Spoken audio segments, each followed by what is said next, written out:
तो हेलो, एक बार फिर स्वागत है आपका यूनिक सेकेंडरी बाई गुलफाम अली राजी में। हिस्ट्री का सेशन है। हिस्ट्री में हम लोग पढ़ रहे हैं मुगल एम्पायर। मुगल एम्पायर की हमने शुरुआत कर दी है। इससे पहले हम एक सेशन इसका पूरा कर चुके हैं, दूसरे सेशन में हम लोग आ गए हैं और आज हम बात करेंगे पानीपत की पहली लड़ाई के बारे में। अच्छा, क्या बाबर ने रातों रात पानीपत की पहली लड़ाई जीत ली? इब्राहिम लोदी को रातों रात उसने हरा दिया? अचानक बाबर के हाथ में कोई ऐसा चिराग था, कोई कहते ना अलादीन का चिराग, ऐसे कहते ना अलादीन का चिराग, उसने बाबर के हाथ अलादीन का चिराग लग गया, उसने उसको रगड़ा और जिन्न निकल गया। क्या हुक्म है मेरे आका हैं? बाबर ने कहा मुझे दिल्ली जीत के दे दो, तो उसने फूंक मारी और दिल्ली जीत के उसके हाथ में रख दी। ऐसा थोड़ी है, ऐसा थोड़ी है। तो हम जानेंगे कि ऐसी क्या परिस्थितियां थी जो बाबर के फेवर में थी, ऐसी क्या परिस्थितियां थी जो इब्राहिम लोदी या भारतीयों के अगेंस्ट थी। कहने का मतलब यह है, ऐसे कौन से हालात थे जो बाबर के फेवर में थे और इब्राहिम लोदी के वही हालात जो है खिलाफ थे। इसमें जो सबसे बड़ी चीज है बाबर की विक्ट्री के पीछे, वो है उसकी खुद की काबिलियत, खुद की योग्यता।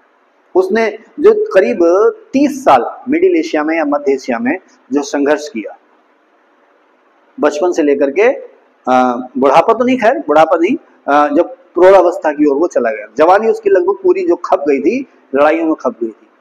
कभी काबुल से खदेड़ा गया, कभी फरगना से खदेड़ा गया, कभी समरकंद से खदेड़ा गया। और उत्तरी पश्चिमी भारत में भी उसने जब हमले किए तो आता था, जीत जाता था, जैसे ही वापस जाता था उसके खिलाफ बगावत होते थे, फिर आता था, जैसे ही वापस जाता था उसके खिलाफ फिर से बगावत हो जाती। ऐसा क्या था काबुल वाले बाबर में, ऐसा क्या था काबुल के चनों में? कहते हैं ना काबुली चना, बाजार में जाते हो ना चना दे तो कहते कौन सा चना? काबुली चना, है ना। तो ऐसा क्या था उस काबुली चने में जो उसके घोड़ों ने खाया, और उसके घोड़े जो है भारत को बड़ी आसानी से जीतते हुए चले गए। आसानी से ना, आसानी से नहीं, भारतीयों ने जमकर मुकाबला किया बाबर का, खुद पानीपत में भी, उसके बाद खानवा में, चंदेरी में, घाघरा में। चंदेरी में तो राजपूताना स्त्रियों तक ने बाबर का मुकाबला किया था। ऐसा नहीं है कि बाबर को जीत जो है वो थाली में सजा के मिल गई हो या अचानक मिल गई हो। ऐसा नहीं है कि हमारे जो राजपूत राजा थे या उत्तर पश्चिम भारत में जितने भी हिंदू मुस्लिम राजा थे सब पीठ दिखा के भाग गए, मुकाबला पूरा हुआ। लेकिन कुछ तो था जो बाबर के फेवर में गया और कुछ तो था जो भारतीयों के खिलाफ गया। उसमें से एक जो सबसे इंपॉर्टेंट चीज मैं बार बार कहूंगा आपसे, वो थी बाबर की खुद की काबिलियत, कभी हार ना मानने का जज्बा, है ना, संघर्ष करने का जज्बा, उसका अनुशासन, उसका जो सैनिक जीवन था जो उसने बिताया। वो कहते हैं कि जो आगरा, बाबर ने अपनी राजधानी आगरा बनाई थी, आपको पता ही होगा। तो जो आगरा का लाल किला है, दिल्ली का लाल किला है और आगरा का भी लाल किला, जो आगरा का लाल किला है उसकी जो दीवार है काफी चौड़ी है हालांकि, लेकिन इतनी भी चौड़ी नहीं है कि 4 लेन हाईवे उस पर बना हुआ हो। बाबर जब भी फ्री होता था, वो किले में होता था, तो रोज उसका रोज का काम था वो किले पर घोड़ा दौड़ाया करता था। मिडिल एशिया या मध्य एशिया, मध्य एशिया में क्या है, उज्बेकिस्तान, ताजिकिस्तान, किर्गिस्तान, अफगानिस्तान, यहाँ के जो घोड़सवार थे वो पूरी दुनिया में मशहूर थे। और इन्हीं घोड़सवार फौज की मदद से महमूद गजनवी, मोहम्मद गौरी, ऐबक जैसों ने यहाँ पर अपना एम्पायर बनाया था। और इसी घोड़सवार फौज की मदद से बाबर ने यहाँ पर अपना एम्पायर बनाया था। अच्छा, आप लोग एक चीज का ध्यान करेंगे कि भारत अक्सर गुलाम हुआ है, भारत जो है अक्सर गुलाम हुआ। मेरे कॉल आया, एक मिनट रुकना। भारत अक्सर गुलाम हुआ है, एक मिनट रुकना। आप देखें ना, भारत जब भी गुलाम हुआ है, जब भी भारत गुलाम हुआ है, तो उसकी एक वजह तो यह है कि हम बंटे हुए आपस में। देखो, जब सिकंदर ने भारत पर हमला किया 326 बीसी में, सिकंदर ने जब भारत पर हमला किया तो चंद्रगुप्त मौर्य खुद गए उस समय के मगध के राजा धनानंद के पास, जो कि भारत का सबसे पावरफुल राजा था और जिसकी आर्मी के खौफ से सिकंदर की सेना लौट गई थी। चंद्रगुप्त मौर्य खुद गए कि भाई ऐसे ऐसे हमला हो गया है, आओ सब मिल करके उससे दुश्मन को हम मार भगाएं। लेकिन ना साहब, धननंद ने कहा नहीं मुझे क्या पड़ी।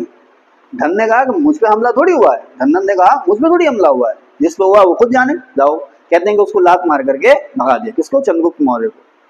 हम लोग एक नहीं हुए।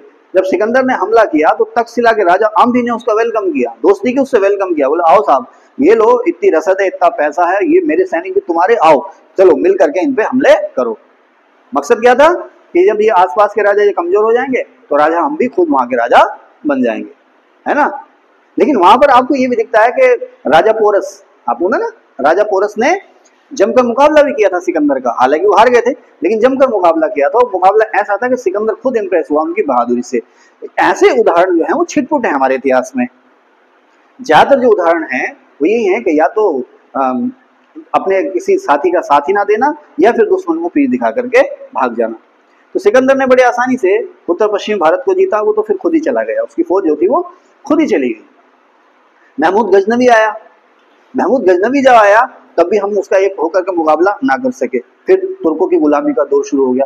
बाबर आया तो शुरुआत में बाबर को भी हमने हल्के में ले लिया, हमने उसका एकजुट होकर के मुकाबला नहीं किया, और जब किया खानवा की लड़ाई में, घाघरा की लड़ाई में, तब तक बहुत देर हो चुकी थी। एक चीज तो ये हुई।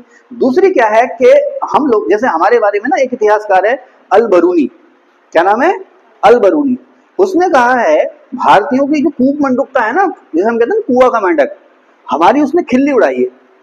अल बरूनी कौन था, किसके साथ आया था, महमूद गजनवी के साथ आया था, है ना, जिसने किताब लिखी है तारीख हिंद या तहकीक हिंद या किताबुल हिंद, महमूद गजनवी के साथ आया। महमूद गजनवी ने जब अपना 17वां हमला किया था भारत पर, सोमनाथ पर, सोमनाथ मंदिर पर, तब महमूद गजनवी भारत आया था उसके साथ। ये उसका दरबारी इतिहासकार था, उसने बहुत सी बातें लिखी है भारत के बारे में, भारत की तारीफ भी की है, यहाँ के कल्चर की, यहाँ के क्लाइमेट की, ज्योग्राफी की उसने यहाँ तारीफ भी की है। लेकिन भारत के लोगों के बारे में कहता है कि भारत के लोग जो है वो अति आत्मविश्वासी हैं, कि वो कहते हैं कि हमारे धर्म जैसा कोई धर्म नहीं, हमारे विज्ञान जैसा कोई विज्ञान नहीं, हमारे देश जैसा कोई देश नहीं, और हमारे राजा जैसा कोई राजा नहीं। ये क्या दिखाता है कि नई रोशनी, जो कुछ नया हो रहा है, नई नई चीजें जो आ रही हैं, हम उनको, उनके बारे में ना तो जान रहे हैं और ना ही जानने की कोशिश कर रहे हैं, और अगर हमें पता भी है ना तो उनको हम अपना नहीं रहे हैं। जो जैसे ना आजकल एक एड भी आ रहा है ना, उसका आ रहा है, पेंट वेंट का आ रहा है कि जो लगाते आए वही लगाओ। एक पेंट का एड आ रहा है, किसी पेंट का एड आ रहा, स्मृति मंदाना, नहीं स्मृति मंदाना तो क्रिकेटर है, वो पुष्पा वाली कौन है हीरोइन, क्या नाम है उनका, रश्मिका मंदाना, रश्मिका मंदाना नाम है उनका। अरे फिल्में देखते हो, हाँ भैया देखते हैं ना, पुष्पा वाली है ना, ओके, रश्मिका मंदाना नाम है ना उनका, हाँ अच्छी एक्ट्रेस है। तो वो उसका ऐड कर रही है, वो नया पैंट लेके आ रही है, लेकिन जो पुराने लोग कह रहे हैं ना, जो पुराना चलता आ रहा वही चलेगा। तो यही था, हम लोग लंबे समय तक लकीर के फकीर बनते रहे, नई चीजें हमने अडॉप्ट नहीं की, है ना। अभी आप देखें ना, कहीं 6G की टेस्टिंग शुरू हो गई है, तो हमारे यहाँ भी 5G पूरी तरह से शुरू नहीं हुआ है। बहुत से इलाके ऐसे जहाँ पर 4G नहीं आया अभी, है ना, बहुत से इलाके ऐसे जहाँ पर 4G नहीं आया। खैर, तो उत्तरी पश्चिम भारत में जहाँ से हम पर हमले हो रहे हैं, या विदेशों से जहाँ पर हम पे हमले हो रहे हैं, वो लोग तो व्यापारी के वेश में यहाँ पर आ रहे हैं, अपने दूध भेज रहे हैं, वो देख रहे हैं हमारी मजबूतियां कहाँ पर हैं, हमारी कमजोरियां कहाँ पर है, सब कुछ देख रहे हैं हमारे बारे में, है ना। मजबूत पक्ष कौन सा हमारा, कमजोर पक्ष कौन सा, किससे बचना है और कहाँ पर हमने वार कर देना, सब कुछ देख रहे हैं। वो व्यापारियों के वेश में, साधुओं के वेश में, राजदूतों के वेश में आ रहे हैं, आकर के जानकारियां हमारी लेके जा रहे हैं। लेकिन हम लोग इस तरह की कोशिश नहीं कर रहे उनके बारे में जानने, उनका लड़ने का तरीका क्या है, उन्होंने कौन कौन से नए नए हथियार जो हैं वो अपना लिए। सिकंदर आया घोड़े लेकर के, हमें रोनता हुआ चला गया, है ना। महमूद गजनवी आया, मध्य एशिया के बहुत ही चर्चित और बहुत ही दुस्साहसी घुड़सवार लेकर के, हमें रोनता हुआ चला गया। ऐसा नहीं है कि घोड़े हमारे पास नहीं थे, हमारे पास भी थे घोड़े, ऐसा नहीं है घुड़सवार हमारे पास नहीं थे, घुड़सवार हमारे पास भी थे, लेकिन हमने घुड़सवार सेना को इंपॉर्टेंस नहीं दी, हमने हाथी को इंपॉर्टेंस दी। अब घुड़सवार सेना की तेजी का मुकाबला हाथी कर लेंगे, नहीं कर पाएंगे, है ना। और उसी तरह से जब बाबर आया तो वो अपने साथ तुलगमा युद्ध नीति लेकर आ रहा, उस्मानी तोप व्यवस्था लेकर आ रहा, है ना, बंदूकें लेकर आ रहा, बारूद लेकर के आ रहा, उसकी हमें कोई जानकारी नहीं। अच्छा, अगर जानकारी है भी तो हम उसे चलाना नहीं जानते। तो इब्राहिम लोदी की जो सेना हारी, उसकी सबसे बड़ी वजह ये थी, बाबर के पास 10 से 15 हजार की आर्मी, 10 से 15 हजार की आर्मी बाबर के पास, इब्राहिम लोदी के पास 50,000 से ज्यादा की सेना, लेकिन वो सेना डिसिप्लिन नहीं थी, अनुशासित नहीं थी। जैसे तुम लोग हो ना, होना चाहिए पहले आगे की सीटें भरें, उसके बाद पीछे की सीटें भरें, जिसका जहां मन कर रहा बैठ जा रहा, और जिसका जहां मन कर रहा बैठ कर सो भी जा रहा हो, है ना।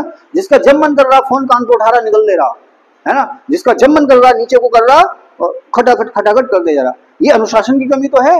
उसके बाद यार अल्लाह हमारी किस्मत ही ऐसी थी, हम क्या करें, है?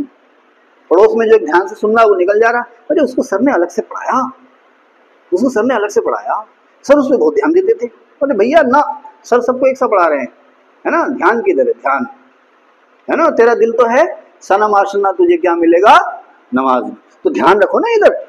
तो ऐसी इब्राहिम लोदी की सेना थी, उसे अपने घोड़े की फिक्र थी, यार कहीं ऐसा ना हो मेरा घोड़ा मर जा, कहीं ऐसा ना हो मेरा हाथी मर जा, कहीं ऐसा ना हो मेरा कोई भाला लूट के ले जा।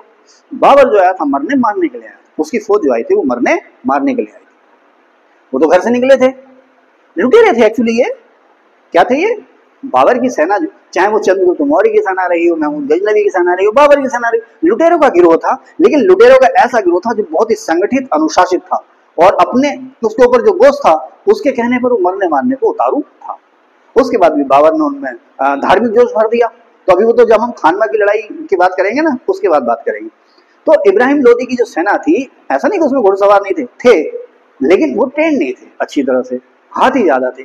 और जब बाबर की तोपों ने गोले बरसाने शुरू करे ना, धाए धाए धाए धाए धाए धाए। अच्छा सुनो, अगर सड़क पे गोली चल जाए तो आसिया क्या होगा तुम्हारा?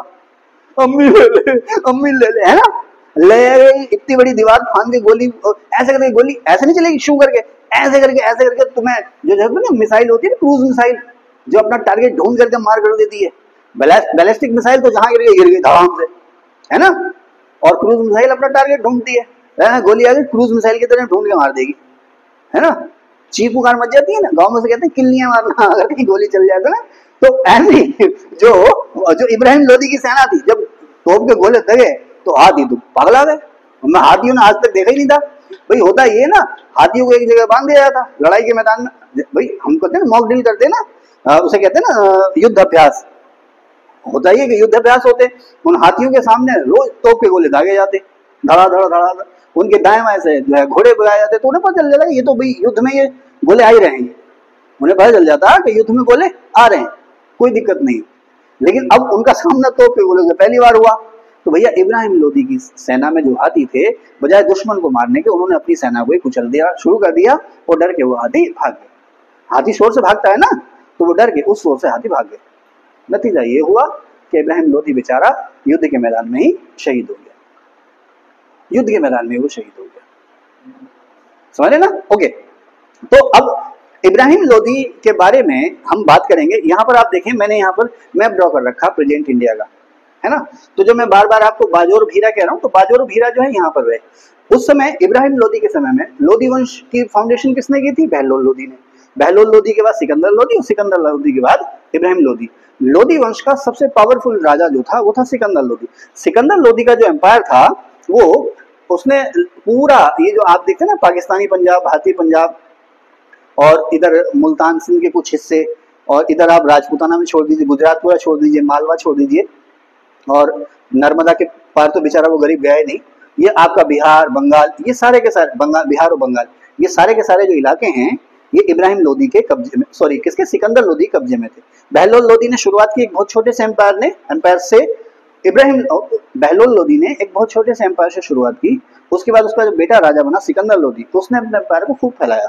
इधर राजपूताना में उसने बहुत सारी रियासतें जीती, बंगाल बिहार में बहुत सारी रियासतें जीती, और इधर उत्तर पश्चिम पंजाब की तरफ उसने बहुत सारी रियासतें जीती। लेकिन फिर भी वो नर्मदा नदी के पार जो है वो नहीं बढ़ पाया। यहाँ पर बहुत सारी जो है कि स्वतंत्र राजपूत रियासतें थी, जिसमें से एक मेवाड़ की राजधानी क्या हुई?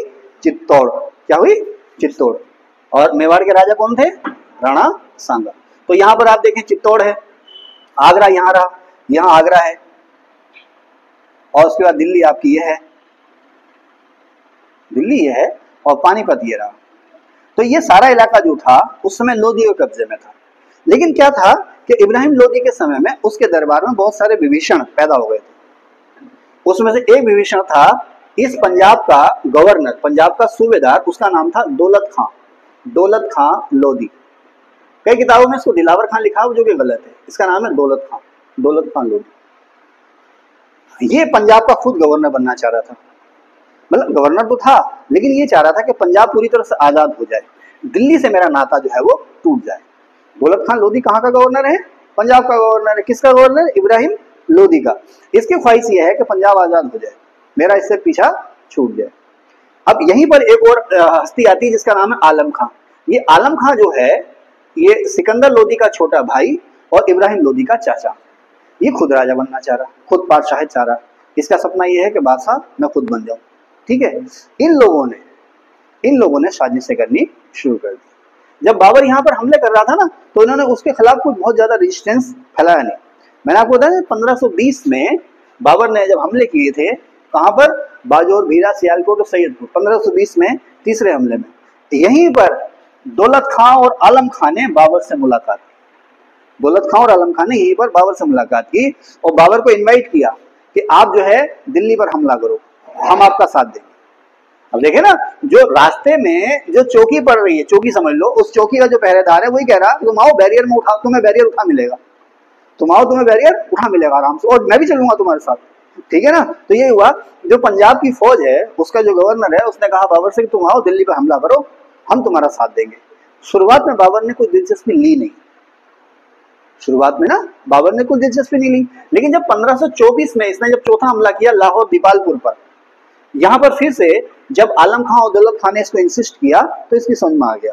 क्योंकि इस समय तक ऐसा कहा जाता है कि राणा सांगा जो कि मेवाड़ के राजा थे, इन्होंने भी अपना दूध भेजा था बाबर के पास, इन्होंने भी अपना दूध भेजा था बाबर के पास कि तुम अगर हमला करोगे तो मैं ना तुम्हारे साथ ना इसके साथ, मैं किसी का साथ नहीं दूंगा, ना मैं इब्राहिम लोदी का साथ दूंगा, और मेरी जो वफादारी रहेगी तुम्हारे साथ रहेगी, मैं तुम पर हमला नहीं करूंगा। भाई बाबर को डर था ना कि अगर मैं दिल्ली पर हमला करूंगा तो कहीं ऐसा ना हो कि जो देसी लोग हैं सारे अलायंस बना ले और घेर के मार डालें मुझे। राणा सांगा ने और भी बहुत सारे राजा थे छोटे मोटे, उन्होंने बाबर को भरोसा दिलाया कि आप आओ और हमला करो। अब ये छोटे मोटे राजा थे, इनका क्या सपना था, या राणा सांगा का क्या सपना था, दौलत खां या आलम खां का सपना क्या था? इनको लगता था कि बाबर जो है एक लुटेरा है, बाबर एक महज लुटेरा है, ये आएगा लूट मार करेगा और लूट के चला जाएगा। इब्राहिम लोदी या तो मर जाएगा या फिर उसकी फौज इतनी अस्त व्यस्त हो जाएगी कि हम आराम से आगे बढ़ करके दिल्ली पर, और दिल्ली के साथ साथ इब्राहिम लोदी के कब्जे में भारत का जो भी हिस्सा है उस पर कब्जा कर लेंगे। तो आलम खां ये सोच रहा है कि मैं दिल्ली का तख्त मुझे मिल जाएगा, दिल्ली का सिंहासन मुझे मिल जाएगा। दौलत खां का सपना है पंजाब में पंजाब का गवर्नर बन जाऊंगा। और उधर राणा सांगा क्या सोच रहे हैं, राणा सांगा ये सोच रहे हैं कि अगर ऐसा हो गया, बाबर इनको जो है कि अस्त व्यस्त कर गया। आपको पता ना, ये लोग भी इतिहास को देख रहे हैं कि 1398 में तैमूर लंग ने भारत पर हमला किया था। तो 1398 में जब तैमूर लंग ने भारत पर हमला किया था, उस समय हमारे यहाँ तुगलक वंश था, तुगल वंश का राजा था महमूद तुगलक। तो तैमूर लंग का ये हम सामना कर नहीं पाए। कौन? तुगलक। कौन? तुर्क जो थे तैमूर लंग का सामना ना कर पाए। तैमूर लंग का हमला इतना भयानक था कि उसके बाद ही भारत में तुगलक वंश का पतन हो गया, या ये धीरे धीरे कमजोर हो गए। तो कुल मिलाकर राणा सांगा की ये सोच है कि बाबर आएगा लूट मार करेगा और चला जाएगा, उसके बाद ये सारा का सारा राजपूताना, सारा का सारा उत्तर भारत जो है मैं बड़ी आसानी से जीत लूंगा। ठीक है सर। अच्छा, कुछ हद तक मैं ये देखूंगा कि शायद बाबर का भी मिशन यही रहा होगा कि लूट मार करूंगा और लूट जाऊंगा, जितना इलाका जीत सकूंगा जीत लूंगा और फिर लूट मार करके चला जाऊंगा, क्योंकि भारत क्या था, सोने की चिड़िया था। खैर जो भी हो, बाबर ने अपनी जो मिशन जो था वो शुरू करा। बाबर अपना मिशन शुरू करता है और फरवरी में सन 1526 में फरवरी में उसने डेरा डाल दिया। कहां पर? पानीपत में। पानीपत में आके उसने डेरा डाल दिया। कुछ समय तक इनके बीच में सुलह समझौते का प्रयास हुआ कि भाई कुछ ले लो और चले जाओ, कुछ ले लो और चले जाओ, लेकिन बात बनी नहीं, क्योंकि कौन? दौलत खां, आलम खां, राणा सांगा ये सुलह समझौता नहीं चाहते थे, ये चाहते थे कि बाबर हमला करे। खैर इब्राहिम लोदी ने पूरी तैयारी की और 21 अप्रैल सन 1526 को हरियाणा में पानीपत के मैदान में दोनों सेना आमने सामने हुई और दोपहर तक ही मामला जो है निपट गया। क्यों? मैंने कहा ना, जैसे ही तोपों ने गरजना शुरू करा वैसे ही इब्राहिम लोदी की हाथियों में भगदड़ मच गई। वो जैसे ही हाथी भागे, इब्राहिम लोदी का हाथी ही भागा, फिर इब्राहिम लोदी मर गया। जैसे ही मरा फौज में भगदड़ मच गई, आगे बढ़ के फटाफट मैदान इन्होंने मार लिया। अब होता क्या है कि जैसे इब्राहिम लोदी मरा, इन्होंने बड़ी तेजी दिखाई और अगले दिन इन्होंने दिल्ली पर कब्जा कर लिया। और बाबर का जो बेटा हुमायूं है, बाबर का जो बेटा हुमायूं है वो दिल्ली से आगे बढ़ा, ग्वालियर को रोंदा उसने, ग्वालियर से आगे निकला वो कहां पर? ग्वालियर कहां रहा? इधर कहीं ग्वालियर रहा, ग्वालियर से आगे बढ़ा आगरा तक पहुंच गया। फटाफट वो आगरा पहुंच गया, क्योंकि आगरा जो था उससे महत्वपूर्ण था। दिल्ली तो थी राजधानी, लेकिन आगरे का जो किला है, आगरा को जीतना जो है बहुत ही इंपॉर्टेंट था, क्योंकि जो आसपास के छोटे मोटे लोधी के जो सामंत सरदार या सूबेदार हैं उन पर कब्जा करने के लिए आगरा जीतना जरूरी था। तो हुमायूं आगे बढ़ा और उसने तेजी से, अब जब दिल्ली का राजा मर गया तो हुमायूं का भी किसी ने कोई विरोध नहीं किया। जिस किले की तरफ फौज जा रहा है फौज अपने आप ही छोड़ छाड़ के भाग जा रही है। तो हुमायूं पहुंचा आगरा और उसने आगरा पे कब्जा कर लिया। ठीक है, तो इस सेशन में बस इतना ही। पानीपत की पहली लड़ाई के बारे में बात की है। नेक्स्ट सेशन में हम बात करेंगे खानवा की युद्ध और उसके बाद जो बाबर की जो भी अचीवमेंट रहे हैं उसके बारे में। मुझे उम्मीद है आपको अच्छा लगा होगा। प्लीज लाइक और शेयर कीजिए, सब्सक्राइब भी कीजिए।